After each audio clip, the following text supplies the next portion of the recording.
Bonsoir. Grisonnant, j'espère que c'est pas pour les cheveux. Bon, ça commence à venir. Mesdames, Messieurs, je vous remercie d'être si nombreux présents ce soir. Pour donner un ordre d'idée, j'étais au réunion de campagne du lancement de la liste de Nous sommes la gauche hier soir. Ils étaient 32, à 64 sièges ici, on est 12. Donc ça donne une image de ce qu'on va pouvoir faire et de l'espoir que je place en vous. On m'a parlé tout à l'heure, les journalistes, de la notion de personnalité politique d'envergure. Je souligne que seule une personnalité politique d'envergure peut réunir pratiquement 70 personnes un vendredi soir à 20h, un 20 septembre. Donc chacun en dédie ce qu'il veut. Merci également à l'équipe qui depuis le début me soutient, qui m'a aidé à préparer le buffet, qui m'a aidé à préparer les affiches. On fait tout, on est un peu comme une famille. On s'organise ensemble, on colle les affiches ensemble, on travaille ensemble pour vous et pour la ville de Châteaubriand. Donc merci à tous. Avant de commencer, je vais vous demander un instant de silence. Un instant de silence pour Patrick. Patrick Yvon, décédé à la Fleur de Béret, foudroyé par un arrêt cardiaque. Je le connaissais depuis peu, il était venu vers moi, convaincu par notre démarche. Mais je peux vous dire que c'était un homme bien. Un homme comme je les aime. Courageux, travailleur et humain. C'était un homme franc. On le savait dès sa poignée de main. Merci de penser à lui et à sa famille quelques instants.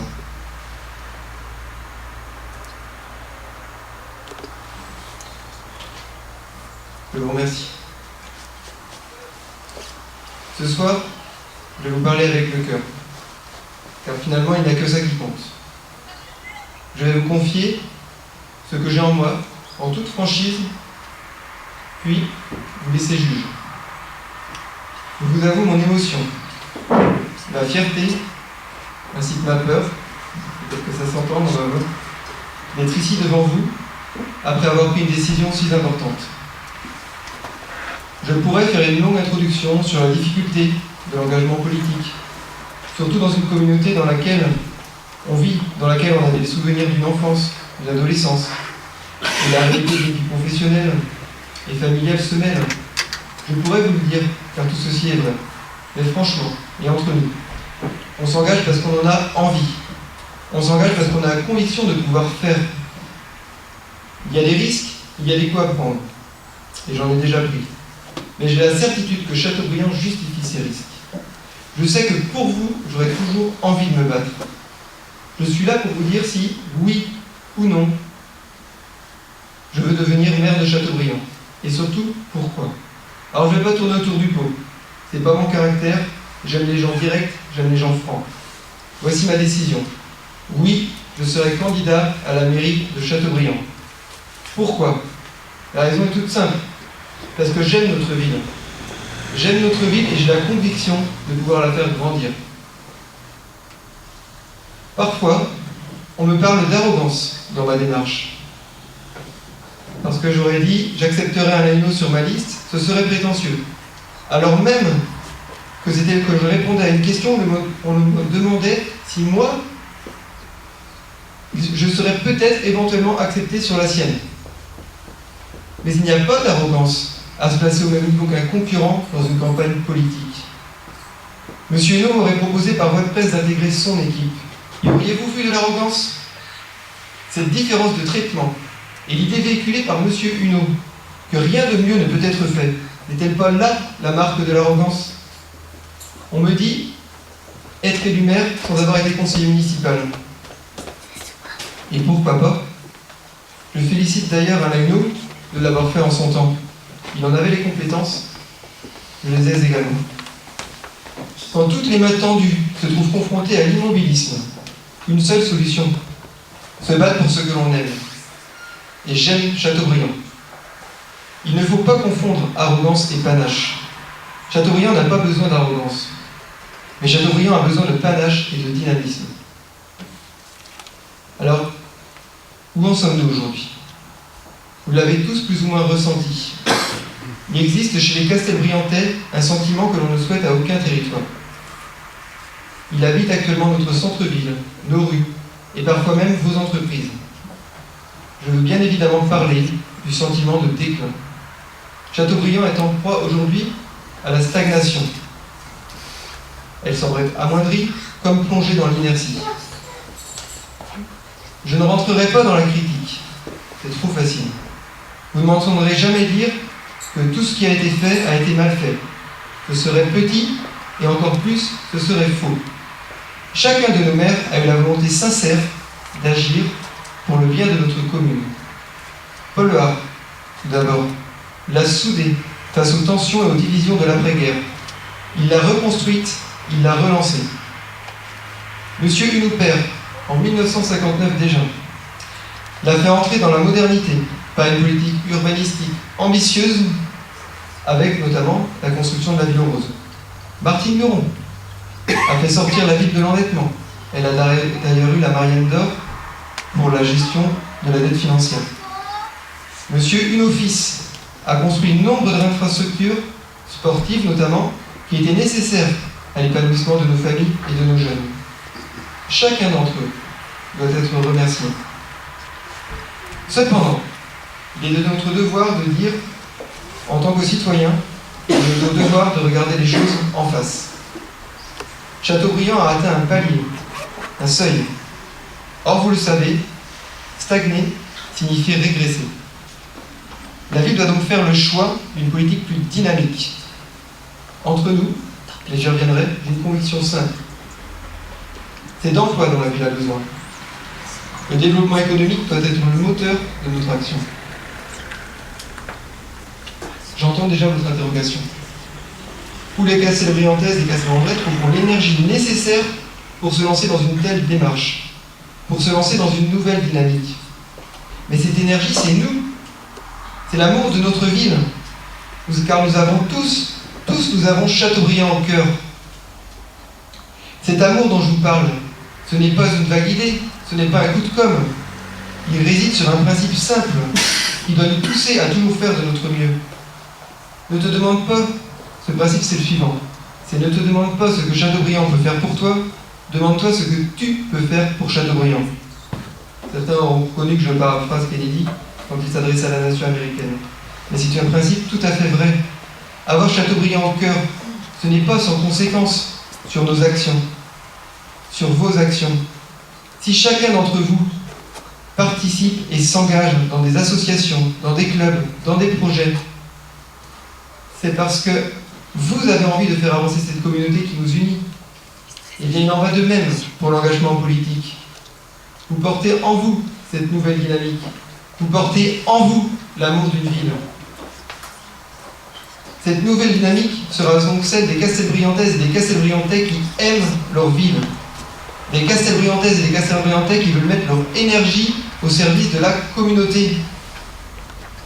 De fait, et je vous le dis dans les yeux, aucune amélioration importante, aucune nouvelle dynamique durable, sans le sentiment qu'une ville devient avant tout ce que l'on en fait. Chacun à son échelle, œuvre pour l'intérêt général. Cette dynamique doit pousser chacune et chacun d'entre vous à porter notre projet.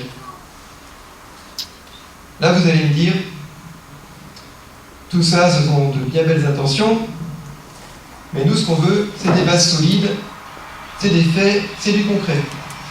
Bien, vous avez raison, évidemment. Mais figurez-vous que cette nouvelle dynamique porte en elle le fruit de déjà plusieurs mois de travail, de rencontres, de débats et d'échanges. Un travail de fond dont certains d'entre vous ont peut-être vu la partie émerger dans la presse. Un travail de fond qui nous a forgés. Enfin, cette initiative porte en elle, et nous en sommes assez fiers, une démarche associative d'envergure. Une écoute. C'est sur ce principe que tout a commencé. Nous avons d'abord décidé d'analyser et d'apporter des propositions concrètes pour améliorer la vie des Castelbriantais. Mais pas en petit comité, pas dans un bureau en se disant nous on a fait des études, on est une bonne petite équipe, on sait mieux que les gens ce qui est bon pour eux. Non, pas comme ça. Nous on s'est dit, tiens, si on demandait aux habitants ce qu'ils en pensent. Finalement, C'est eux qui vivent Châteaubriand au quotidien. Alors vous me direz, c'est une évidence. Mais alors si c'est une évidence, pourquoi ne jamais l'avoir fait? Peut-être par peur de la contradiction? Nous, notre particularité, c'est de faire confiance dans le bon sens des Castelbriantais. De la parole aux actes, nous avons organisé des cafés-débats où chacun a pu venir s'exprimer, apporter ses idées. Les comptes rendus ont été rendus publics. Nos propositions étaient à la disposition de tous. Toujours motivés, nous avons distribué un questionnaire à tous les foyers de la ville. Il m'a valu une paire de pompes. D'ailleurs, je vous avoue avoir été surpris, vraiment surpris, et agréablement, par l'élan démocratique que notre démarche a suscité. Au-delà de mes espérances, pour nombre de Castelbriantais, cette écoute, cet intérêt qui leur était offert fut une véritable bouffée d'oxygène. Les idées, les propositions qu'ils nous ont faites ont été nombreuses et intéressantes. Analysées et synthétisées par nous, elles ont immédiatement été mises à la disposition de la municipalité, comme je m'y étais engagé. Un travail commun pour le bien commun. À ma grande surprise également, nous n'avons eu aucun retour. Quelle déception pas pour moi, mais pour ces centaines de Castelbriantais qui ont pris de leur temps pour aider une ville qu'ils aiment. Alors une question me vient à l'esprit. Pourquoi s'obstiner à ne pas écouter les gens qui aiment leur ville? Notre démarche n'était pas partisane, notre démarche n'était pas critique. Nous avons simplement voulu ouvrir le débat, donner la parole aux citoyens. Cette attitude fermée nous semble néfaste pour notre ville. Dans la période de crise que nous vivons, le débat ne peut plus se limiter à être pour ou à être contre la famille Huneau. De bonnes choses ont été faites, et dire le contraire est stupide, mais des erreurs ont été réalisées, et le nier est stérile. Devant cette situation, nous nous sommes affranchis de toutes les barrières.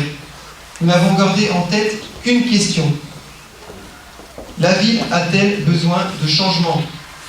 Et la réponse est oui. La ville a besoin de changement. Alors bien sûr, j'ai soif.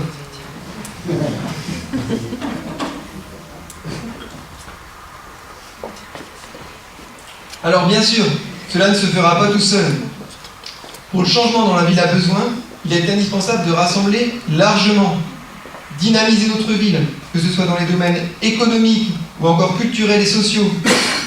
Cela nécessite le rassemblement d'hommes et de femmes de qualité, de tous les secteurs, monde de l'entreprise, associatif, public, de tous les milieux sociaux, de toutes les cultures et de tous les quartiers de la ville. Du talent, la ville n'en manque pas. La Fédération des énergies est le fondement de notre initiative.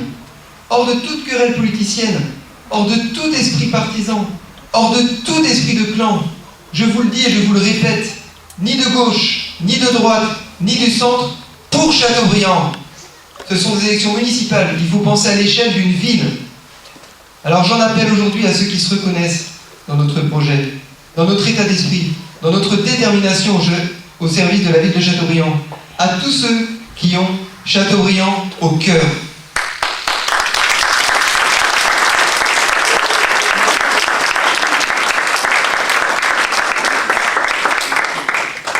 Alors c'est ambitieux, me direz-vous. Certainement. Et si j'avais pas d'ambition pour la ville, qu'est-ce que je ferais là? Pour mener à bien une telle démarche, pour être utile sans tomber dans la démagogie politicienne, il faut une ligne de conduite. Moi, ma ligne de conduite, c'est le pragmatisme. Depuis maintenant 7 mois, je suis président de l'association Une Nouvelle Dynamique pour Châteaubriand. Pragmatique et constructif, nous avons dit non à l'opportunisme. Nous avons dit non à la critique facile. Nous avons dit non à l'opposition systématique. 2 exemples. Lorsque nous avons débattu de la politique éducative, nous n'avons pas politisé le choix municipal, pourtant coûteux, du report de la mise en place des rythmes scolaires. Au contraire, nous avons proposé des politiques et des infrastructures pour nos jeunes. C'était constructif. Lorsque le budget municipal, autre exemple, a été voté, nous n'avons pas disserté sur le caractère peu démocratique de voter un bilan. 2012, 3 mois après avoir voté les prévisions du budget 2013. Il faut avouer pourtant qu'il est paradoxal de décider ce que l'on dépensera dans l'année suivante sans connaître le bilan de l'année précédente. C'est assez incroyable. Mais c'est évidemment une petite tactique politicienne qui empêche tout débat. Pragmatique, on n'est pas rentré dans ce petit jeu. Nous avons calmement analysé les 11 derniers budgets municipaux et réalisé une analyse objective et claire, accessible à tout, dont tout le monde peut se servir et que tout le monde peut avoir, nous la demandons. Les journalistes ont eu en main propre. Jamais vous ne nous entendrez nous étonner du salaire du maire, ni de son cumul de fonctions, encore moins du nœud de sa cravate. Tout ça, nous, sincèrement, on s'en fout. À cela, nous répondons en permanence, par une écoute, par une réflexion et par des propositions. Qu'est-ce qui compte finalement? Les faits, le concret et l'ambition que l'on a pour la ville. Or, quels sont les faits? Quelle est la situation de notre ville? À ma grande tristesse, et après des centaines et des centaines d'échanges, j'observe qu'un désamour gagne lentement les Castelbriantais. Je vous parlais tout à l'heure de la nécessité d'un amour de la ville pour avancer. Cet amour est indispensable. Alors, qu'est-ce qui explique ce désintérêt? Eh bien, j'ose le dire. Il y a un problème de méthode dans la gestion de la ville. Un manque de concertation. Ce manque de concertation aboutit parfois à un manque de bon sens.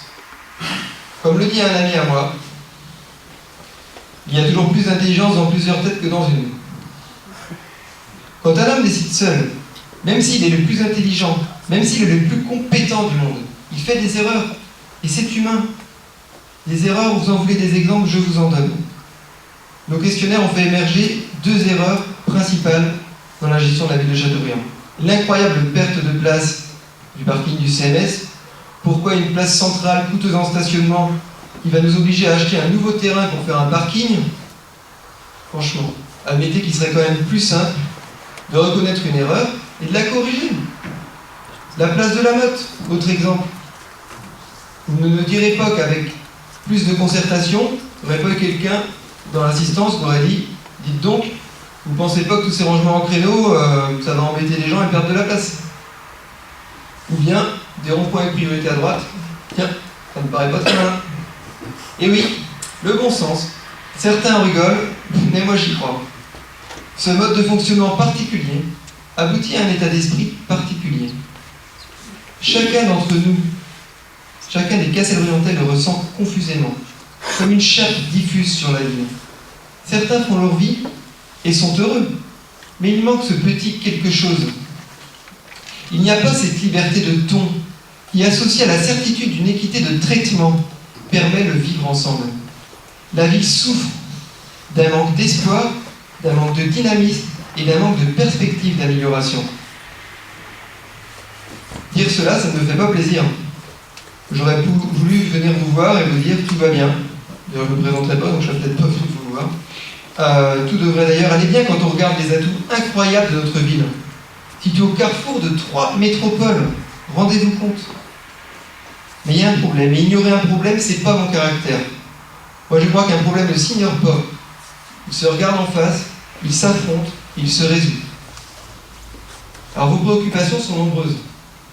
Le ras-le-bol devant les incivilités et devant les injustices, le mécontentement devant l'absence de dynamisme économique, l'absence de moyens démocratiques de discussion, la stagnation démographique, tout ça. Vous pouvez rentrer et vous asseoir, il y a des places devant. Et là, pas derrière, voici mon analyse de la situation. Châteaubriand est une ville fracturée. Châteaubriand est une ville divisée. Je vois 3 grandes lignes de fracture qui parcourent la ville de Châteaubriand. Premièrement, et historiquement, entre une population ouvrière de longue date et une classe plus aisée. Il y a une classe moyenne relativement peu nombreuse, et c'est un problème. Deuxièmement, la montée d'une population de ce qu'on appelle les cas sociaux. Comment voulez-vous que l'ouvrier qui se lève tôt chaque matin pour aller à l'usine supporte de voir tous ces gens qui passent leur journée à ne rien faire? On devrait toujours gagner plus en travaillant que sans travailler. Ce n'est pas le cas. Ok, le maire ne peut pas changer ça. Ok, mais il peut taper du poing sur la table au Conseil général et dire « ça suffit, Châteaubriand ne peut pas accueillir toute la misère de Loire-Atlantique. Nous ne sommes pas une population riche. Nous essayons déjà de gérer les difficultés de nos habitants. Si le département continue d'agir ainsi, Châteaubriand va exploser. Il faut le dire. Sinon le tram-train sera pour eux un alibi pour nous envoyer de plus en plus de personnes à problème. Il faut avoir le courage politique de défendre les intérêts des Castelbriantais. Rendez-vous compte, ce courage, moi, je l'ai.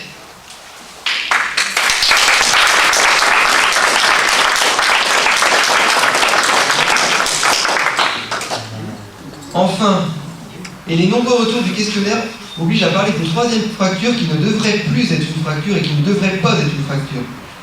Les questionnaires ont révélé un problème de compréhension vis-à-vis de la communauté turque. Pourquoi nier? Il n'y a rien de négatif ou de choquant à parler de ce que ressentent certains Castelbriantais. Alors pourquoi ce malaise? La communauté turque est présente dans notre ville depuis plus de 40 ans. Quand ils sont arrivés, ils ont apporté une force de travail dont nous manquions, notamment chez eux. Après plus de 40 ans, il ne devrait plus y avoir de problème d'intégration. C'est évident. C'est un sujet qui devrait être réglé depuis longtemps et je le réglerai dans les 6 ans. Avoir dans sa vie une culture différente, une population qui parle 2 langues, c'est une richesse, il faut la valoriser. Cela doit être une chance et non un problème. J'instaurerai la compréhension de l'autre. J'instaurerai le respect de part et d'autre. Aucune incivilité ne sera tolérée, mais aucune discrimination ne sera acceptée. Respect et fermeté seront mes maîtres mots. L'intégration, la paix sociale, cela se gagne, cela ne s'achète pas. Vous le voyez, toutes ces fractures sont un fléau pour notre commune. Je vous le disais, respect et fermeté, ce sera mes 2 axes. Il faut reconstruire du lien social. Il faut aider les associations qui créent du lien entre les gens. Je prends l'exemple de l'association Rencontre. Il faut faire autre chose que de la laisser survivre. Il faudrait faire autre chose que lui donner un petit subside quand on voit que son bilan financier est en train de mourir. Il faut aider cette association. Entre autres choses, elle apprend la langue française à ceux qui la parlent mal. Mais ça, c'est utile. Comment s'intégrer si on ne parle pas la langue? C'est ce genre d'action qu'il faut aider. Les associations seront aidées en fonction de ce qu'elles apportent à notre ville.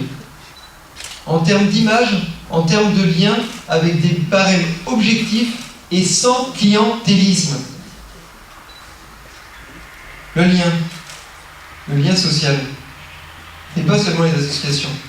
Et ça, j'y tiens beaucoup. C'est aussi les commerces de proximité. Parce que c'est souvent quand on va acheter son pain qu'on fait des rencontres. Il faut soutenir nos commerces, il faut aider la ville, il faut dynamiser notre centre-ville. Dernier point, les trafics, la fraude et l'insécurité empêchent le lien social. Le trafic, la fraude et l'insécurité seront combattus sans relâche et sans passe-droit. On parlera tout à l'heure. Mais, au-delà de toutes ces fractures, toutes ces fractures ont une cause commune. La cause commune de toutes ces fractures dans la ville de Châteaubriand, c'est le déclin économique. Notre action, notre fil rouge tout au long de notre futur mandat, sera le développement économique. Tout revient à cela. Châteaubriand a besoin d'emplois plus que de médailles. Je vous donne une anecdote. Je ne devrais pas le savoir, mais je le sais.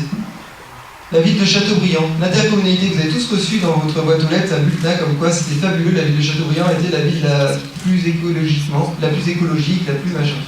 C'était une intercommunalité. Châteaubriand était la seule intercommunalité de France à postuler à ce concours. Châteaubriand a gagné. Félicitations. Mais obtenir cette médaille, pour la remise de la médaille, on a dépensé 3 500 € pour faire une réception, pour vendre les mérites imaginaires, pour une action qui était purement politicienne. 3 500 €, c'est 3 mois de salaire pour un ouvrier. Mais vous vous rendez compte de cet argent qui aurait pu être utilisé pour aider les Castelbriantais? On va me dire que c'est rien, 3 500 €, mais 3 500 €, c'est pas rien. Chaque euro des Castelbriantais doit être dépensé pour aider les Castelbriantais, pas pour faire de la communication politique. Alors comment je vais m'y prendre pour relancer le développement économique? Eh bien, premièrement, je vais dégager les marges budgétaires nécessaires pour aider le développement économique. Le développement économique, c'est un métier. Comme Pierre vous l'a dit par exemple, moi j'ai un Master 2 de développement économique. Il faut donc créer un véritable pôle de développement économique à la Comcom. C'est incroyable que sur 150 employés à la Comcom de Châteaubriand, il y ait un demi-poste de développement économique et qu'à chaque fois que cet employé propose quelque chose, on dise non, il n'y a pas le budget. Il devrait y avoir le budget pour faire venir des entreprises à Châteaubriand. Il devrait y avoir du budget pour créer des emplois. Aller chercher les entreprises, il faut aller les chercher avec les dents. Il faut aider les entreprises qui sont en place. Il faut valoriser leurs actions. Pourquoi ne pas avoir profité de l'élan du Vendée Globe et profiter de la dynamique de Team Plastique? Mais c'était une faute, et c'était une faute uniquement basée sur une rancune politicienne parce que le directeur de Team Plastique, le président de Team Plastique, avait participé à une liste d'opposition. Mais c'est dramatique pour Châteaubriand. Rendez-vous compte le bénéfice d'image que la ville aurait pu en tirer. Je ne demandais pas à ce que la ville de Châteaubriand finance le bateau de Team Plastique. Je demandais que la ville de Châteaubriand s'associe à la démarche et mette un logo Châteaubriand sur la voile de Team Plastique. Ça ne vous aurait rien coûté, monsieur. Où est-ce que je vais trouver des sous pour faire tout ça? Certainement pas dans les augmentations d'impôts. Un article de presse l'a laissé sous-entendre. Je ne veux pas augmenter les impôts à Châteaubriand. On est déjà surchargé de taxes. C'est contre-productif et c'est nuisible. Avec moi, les impôts baisseront pendant tout le mandat, car c'est indispensable pour créer des emplois et pour gagner des habitants. Ils baisseront pour les entreprises, ils baisseront pour les ménages. Alors oui, ce ne sera pas facile. Je ne dis pas que je vais réussir ça d'un claquement de doigts. Mais notre analyse des finances... Pas facile, pourquoi également? Parce que notre analyse des finances communales a mis en avant une chose. Si l'on suit la tendance actuelle, dans 5 ans, notre ville pourra à peine payer son fonctionnement. Notre ville perdra son autonomie. Là, on est dans la situation du mec qui tombe du 20e étage et qui voit quelqu'un à la fenêtre du 10e et qui dit « Jusque-là, tout va bien. Mais je vous assure, la chute va être rude. Et moi, cette chute, je voudrais vous l'éviter. Parce que si on continue sur ce rythme-là de l'augmentation, vous en aurez. Et moi, je veux vous les éviter. Alors, qu'est-ce qu'on peut faire pour dégager des marges budgétaires? Eh bien, il faut baisser les dépenses. Et il faut faire des choix.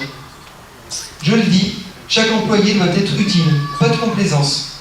Je le dis également, stop à la construction irréfléchie de nouveaux bâtiments financés par l'emprunt. Parce que l'emprunt, c'est quoi? L'emprunt, c'est un impôt différé.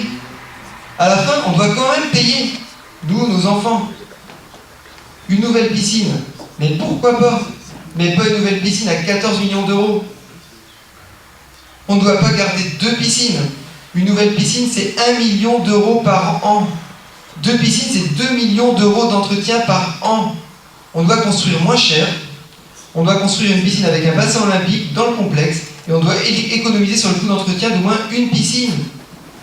Ça fera déjà 1 million d'euros par an de plus en baisse d'impôts et en développement économique. 1 million d'euros par an qui doivent vous revenir.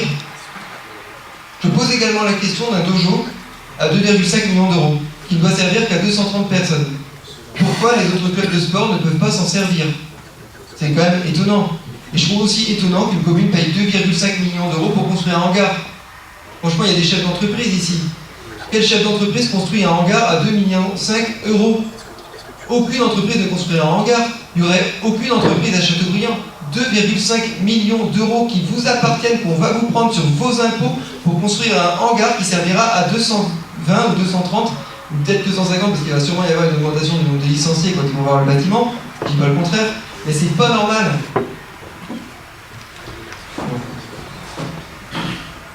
Certes, on répond à ça, les bâtiments publics sont subventionnés. Alors c'est vrai, on a des services municipaux très compétents, et je tiens à le souligner. Mais il faut faire en fonction des besoins. Quand vous faites les soldes, Si vous n'avez pas besoin d'une paire de chaussures, même si elles sont à moins 50%, eh bien vous les achetez pas. Quoique certaines dames peut-être. C'est bon. Certains hommes aussi, Pierre Mathieu. Monsieur Hulot, et c'est respectable, a fait le choix du toujours plus de bâtiments coûteux. Moi, je ferai le choix du toujours plus d'emplois. Je comprends son choix. Ça fait toujours plaisir d'inaugurer une infrastructure. Électoralement, c'est payant. Mais quand notre ville sera écrasée par la dette, quand notre population continuera à stagner, qui remplira ces nouveaux bâtiments? Et surtout, qui les financera? Et c'est vous. Je ne souhaite pas que Chateaubriand revive 2 mandats de purge comme sous Martine Buron, 2 mandats d'augmentation d'impôts, 2 mandats où on ne peut plus rien construire parce qu'on est complètement endetté. Pour nous, la priorité, c'est l'emploi. Toujours pour le développement économique. Je me battrai jour après jour pour ouvrir, pour désenclaver la ville. Je suis, et vous le voyez sous ce pupitre, je suis la première personne publique à prendre officiellement parti pour l'aéroport de Notre-Dame-des-Landes. Il apportera de l'emploi, il apportera des infrastructures. Nos entreprises en ont besoin pour se développer. Et que l'on ne me dise pas qu'il faut un aéroport de taille minimale. Pas plus grand que celui de Nantes, disaient les candidats pro-aéroport aux législatives. Surtout, vous croisez personne, attention. Mais c'est une blague. Mais quel intérêt? Franchement, dire aux gens, on change l'aéroport de Nantes parce qu'il est saturé, on va construire un aéroport pas plus grand que celui de Nantes parce qu'on ne veut pas polluer. Et... il faut arrêter de se moquer du monde. Je veux un véritable aéroport du Grand Ouest. Et je veux que Chateaubriand en profite. Chacun. Et là, je dis, là, c'est un vrai appel. Chacun des prétendants à la fonction de maire doit prendre position. C'est un sujet crucial pour l'avenir de Chateaubriand. Je suis allé hier soir à la réunion publique de la liste « Nous sommes la gauche ». Denis, à ma grande surprise, personne n'a parlé de l'aéroport. À ma grande surprise, quand quelqu'un a posé la question « Est-ce que vous êtes pour ou contre l'aéroport ?» il a été répondu « Oh, ça ne concerne pas Chateaubriand. » Mais bien sûr que si, ça concerne Chateaubriand. Seulement, c'est électoralement risqué, alors personne n'en parle. Un élu doit avoir du courage. Ne pas agir en fonction du vent. Vous le savez, moi, je n'ai pas attendu pour défendre la présomption d'innocence de Castelviande. J'étais le premier à le faire. Pas plus que je ne me gâche de soutenir la FMGC dans ses efforts pour investir et pour créer de l'emploi. Ce n'est pas parce qu'il y a un problème dans une entreprise qu'il faut lui tourner le dos. Moi, vous me trouverez toujours du côté de l'emploi. Au-delà de l'aéroport, pour désenclaver Chateaubriand, il faut voir plus large. Je ne rentrerai pas ce soir dans les détails techniques, mais il serait pertinent d'associer notre intercommunalité avec des territoires qui ont la même problématique d'enclavement que nous. Je pense à Pensée, je pense à Martigny-Perchaud, je pense à Samar-la-Jaille. Une intercommunalité sur 2 régions, sur 3 départements, aurait un poids considérable si on pratique en plus, associé à cela, une politique d'urbanisme volontariste. Nous arriverons à 15 000 habitants dans les 5 ans. Quel est l'objectif de tout ça? L'intérêt majeur, une intercommunalité de 50 000 habitants, avec une ville-centre de plus de 15 000 habitants, peut prétendre au statut de communauté d'agglomération. Jargon technique? Pas seulement. Quand on est une communauté d'agglomération, je vous le dis, c'est plus la même chose. On ne nous regarde pas pareil. On sera écouté, on aura plus de subventions, et je vous le promets, la fameuse 4 voies Laval-Saint-Nazaire, qu'on nous fait miroiter depuis si longtemps, on l'aura. C'est la seule méthode pour y parvenir. Il faut voir plus large, il faut désenclaver le territoire, il faut désenclaver la ville. Pour y parvenir, faites-moi confiance.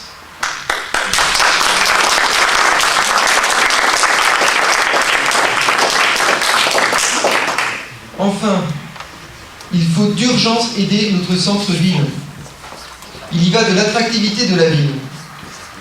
Je le ferai. Je vous donne juste un exemple de mesure simple et non coûteuse. La place derrière la mairie doit redevenir un parking et le marché couvert, un marché le samedi matin.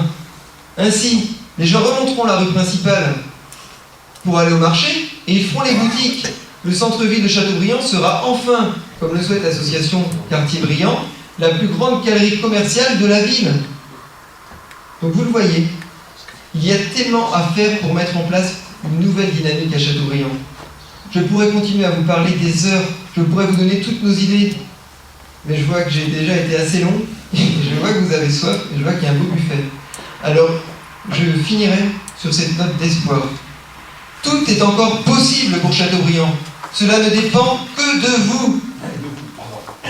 Les Castelbriantais ont le droit d'avoir un autre choix que la gauche ou une famille, aussi sympathique soit-elle.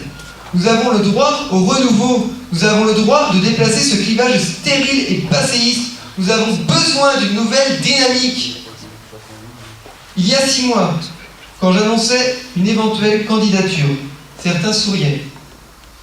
Avant l'été, et devant notre travail, on remarquait « Tiens, il se bouge bien le petit Maxime ». Aujourd'hui, et devant votre nombre, une idée se murmure. Et pourquoi pas? Demain ce murmure, ce sera un cri. Le cri de ralliement de tous ceux qui pensent que notre ville a un destin. Et bientôt on entendra, avec Maxime, ayons tous Châteaubriand au cœur.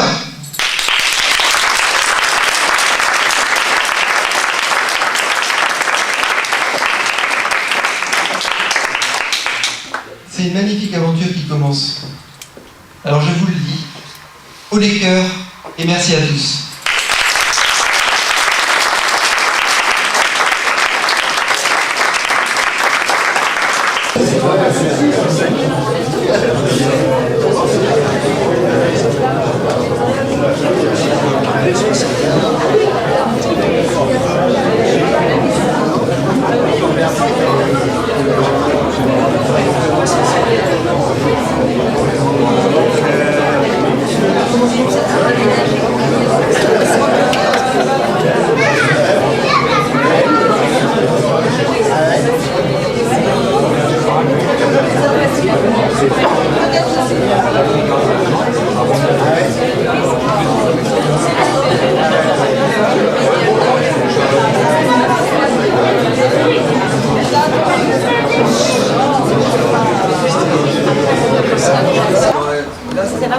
Tu me dis, j'ai un chercher. On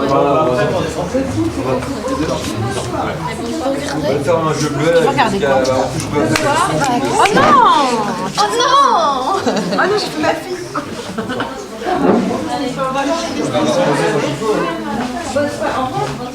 Mais qu'est-ce que j'ai rajouté comme connerie? Ouais. C'est parfait.